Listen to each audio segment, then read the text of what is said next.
রাজপথে আছি।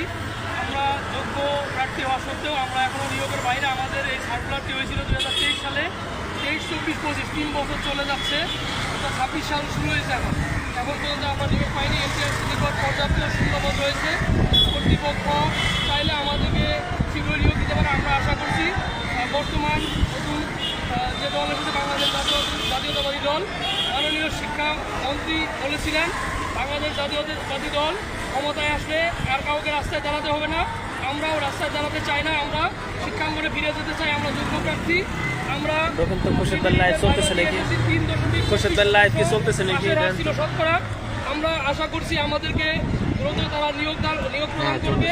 আমরা এটাই আশা করছি। আমাদের দীর্ঘদিন অবস্থানের ফলে কর্তৃপক্ষের নিকট কখনো যোগাযোগ করতে পেরেছি, তারা আমাদেরকে আশ্বাস দিয়েছে।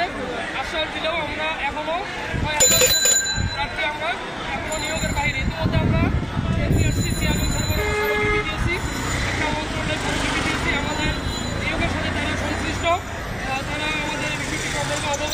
আমরা আবারও মাননীয় শিক্ষামন্ত্রী, মাননীয় শিক্ষা প্রতিমন্ত্রী, এনটিআরসির মাননীয় চেয়ারম্যান স্যারের দৃষ্টি আকর্ষণ করছি, যাতে তারা মানবিক দিক বিবেচনা করা হলেও আমাদের এই 6000 যোগ্য প্রার্থী যারা দীর্ঘদিন থেকে অপেক্ষা করছে, রিটেন ভাইবা পাস করেছে, তাদেরকে যাতে তারা নিয়োগের সুযোগ প্রদান করে এবং দেশ ও জাতি গঠনে আমাদেরকে সেই সুযোগ করে দেয়।